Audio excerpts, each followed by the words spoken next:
hearing about a lot of water on the road, hearing a lot about water rescues. Steve Tellier is there, and while we've seen the water recede in some places, Steve, the ocean looks like it's right into the neighborhood.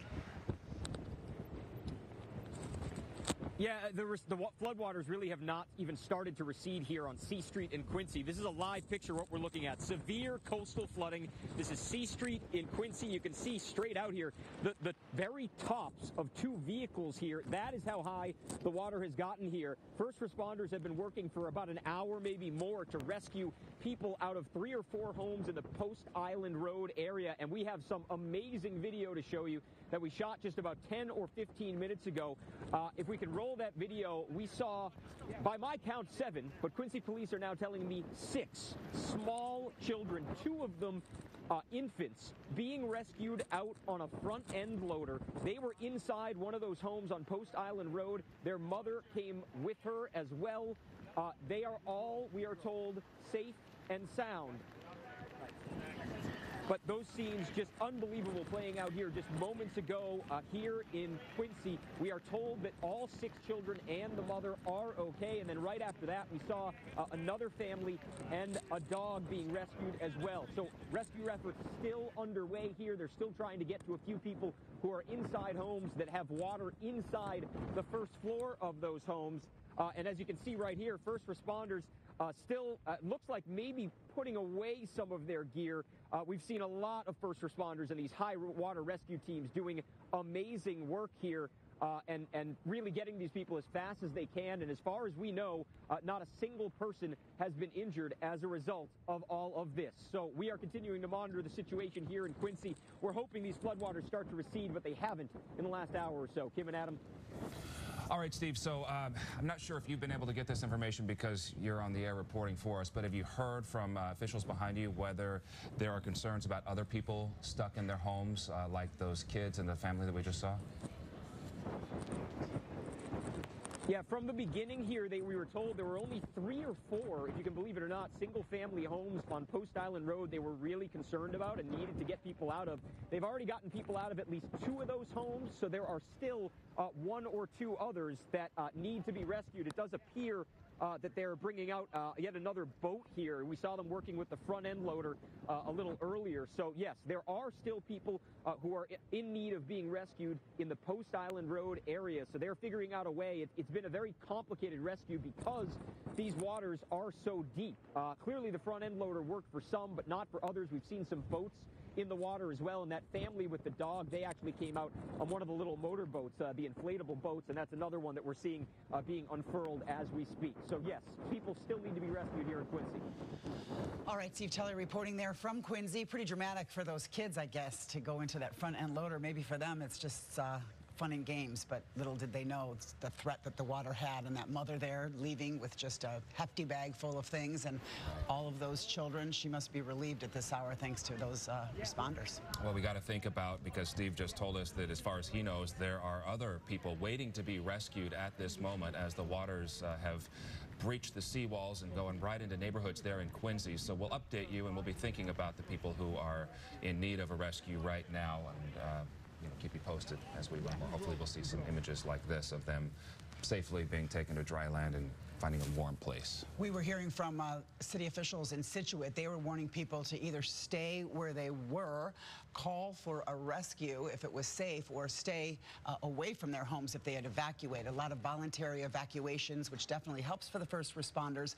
Byron Barnett has been watching the goings-on in Scituate. He also attended that press conference not long ago.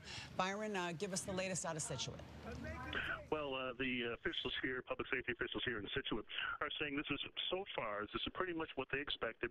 They do believe that the storm is a little stronger, a little worse than that January storm, but they haven't had any major problems so far. They've got about 5 people in the shelter, which is over at the high school.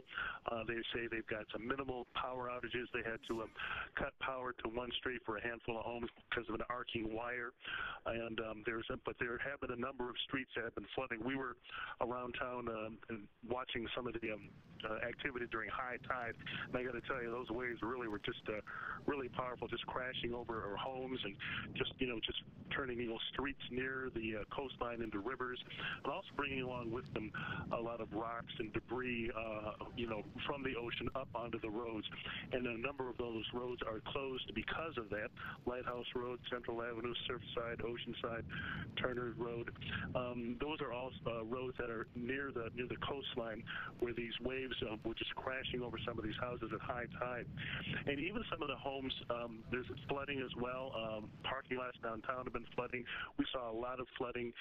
Homes that are not being hit directly by the waves, but when the water comes into these neighborhoods, it's just the ocean water, salt water, just rushes into people's backyards, just rushes past their yards and down the streets. It's really, quite amazing to see. So far, no rescues or anything like that, but apparently they're going to be checking in on an elderly couple, we understand, who thinking through their children want them to leave, but they don't want to leave, and so they're going to go over there and try to coax them to leave their home at this point. But the big concern is about tonight, because the winds, again, these winds are coming and sort of holding a lot of this in here, even though the tide is going out now.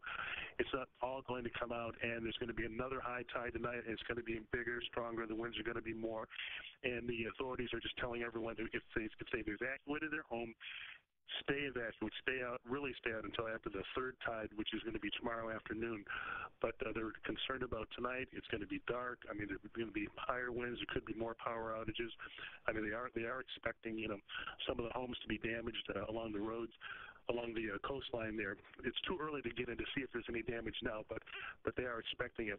We talked to a number of people. We saw people when we were waiting by the coastline. We saw people leaving their homes at the last minute. They were still leaving. One family, they had their kids, they had their neighbors, they had their dogs in their car, and they were hightailing it out of there because the water was just it was filling up their backyard and getting too close to their house, so they were worried about getting trapped back there. So that's the situation here in Scituate. They got through the first tide, now they're waiting for the second one. Adam?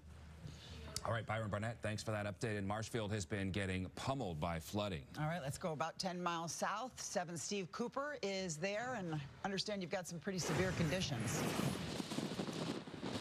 Right now, you can see we're in Marshfield at Brant Rock right now, and high tide has come and gone at this point, but you wouldn't know it because if you first take a look over here, you can see the water is just cascading down Ocean Street right now, and you can actually also see the end result here. This SUV at Franklin Street went right off the road and has gone into this little ditch right here. No injuries that we're aware of, but take a look. You can see these front-end loaders are working here, and they're wrestling with these horrendous winds right now, and you can see they're trying to keep the road open as much as possible. They're moving some of the rocks and some of the debris around here. And again, right now, you can see there's several of them working right now, trying to clear some of the dirt and the debris. Again, the first high tide has come and gone at this point, but you can see the end result here. Now, we were standing in this parking lot earlier this morning when all of a sudden the water just came cascading over the seawall here and just came flooding right through this area. We can tell you that at this point, officials are asking people, and they've now shut down some of these roads. They're trying to keep everybody back from this area, and the winds are just relentless at this point. But again, you can see what the problem here is.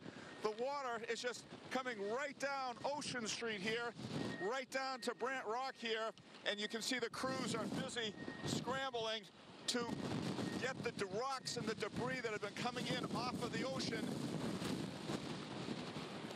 move it out of the area as best they can. And again, this really tells the story right here. This is most likely the reason that you don't want to be out here right now. This is just how dangerous it is. We know that DPW crews on one end of Ocean Street and also off at the other end have been pushing people back and keeping everybody away. The concern right now is for curious onlookers coming down here at this point, because even though the first high tide has come and gone, you can see the end result. It is a mess here right now, and they're asking people to stay away. That's the latest live in Marshfield. this afternoon. Steve Cooper, 7 News. We're going to stick with you for a few minutes here, Steve, because it looks like the situation there is not getting any better, to say the least. But I think about the people watching right now who may have homes in that area, and I'm just wondering if you can give us an idea of what this storm is doing to those homes. It looks like the siding is still intact, but how are structures around that area? Right, Adam, actually, earlier this morning, and I'm sorry, I just want to make sure, I want to look around and make sure nothing's flying through the air that we need to take cover for, but it looks okay right now. But we did talk to a number of homeowners who are actually riding out the storm in their houses here on Brant Rock, and they said they've been through this before. They boarded up their houses, but again, right now, a lot of people are likening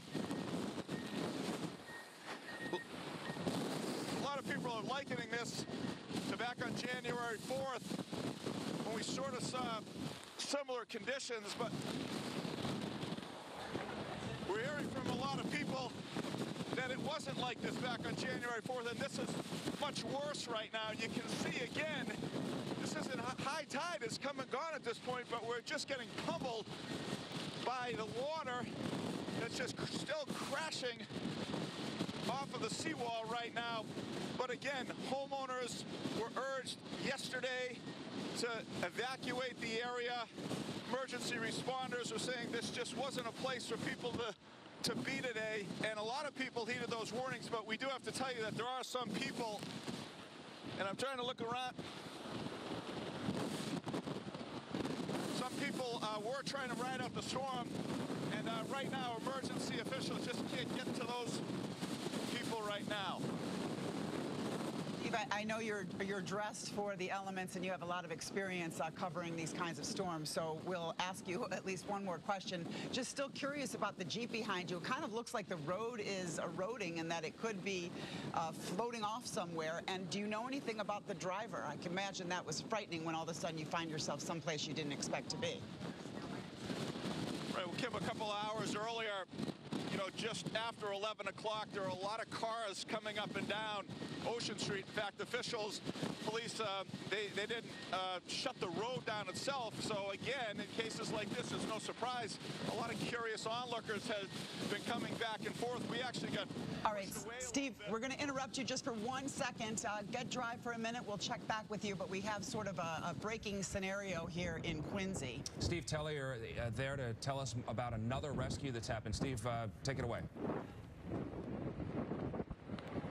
Yeah, hi, Adam. I don't want to break up this picture here, but you can see 4 people being rescued by a front-end loader here on C Street in Quincy. They appear to be laughing and in good spirits. Man, how you doing? You're okay? I'm sorry. I'm glad you're okay, all right? You can see very, very shaken up, but clearly glad to be safe and okay. These folks had likely been inside a home that had floodwaters in it for an hour, maybe more than that. These floodwaters have been pretty high for quite a while now. And first responders here in Quincy have had a lot of high water rescues to get to. They can't get to everyone all at once. So you can imagine these are very scary moments for folks who are essentially stuck inside a home waiting for someone to come get them, and everyone here very happy. Steve, if possible, adjust your microphone. Sorry, Steve, adjust your microphone if you can, and then tell us. It looks like somebody's going into an ambulance. I'm sorry for interrupting. We're just having a hard time hearing you. Go ahead, Steve. Yeah, we're If you can hear me better now, we're seeing these folks who have been rescued, 4 people on a front-end loader being loaded into an ambulance right now. They did appear to be okay. A little earlier, Quincy police told us that a handful of folks have been transported to the hospital, probably for symptoms like hypothermia, just being cold. I mean, it is windy and nasty and frigid out here. So a lot of these people just need to be checked out by some medical personnel to make sure that they are okay. But all things considered, relatively speaking, these folks are doing okay, and no one here has anyone serious injuries that we've seen thus far. So some amazing moments playing out here in Quincy as we have seen boats, front-end loaders, other equipment being used to rescue many, many people here along the C Street and Post Island Road area here in Quincy. We're keeping an eye on it. We may actually, that front end loader is actually heading back out right now as we speak to make probably what is another rescue, Kim and Adam. All right, Steve Tellier reporting live for us from Quincy.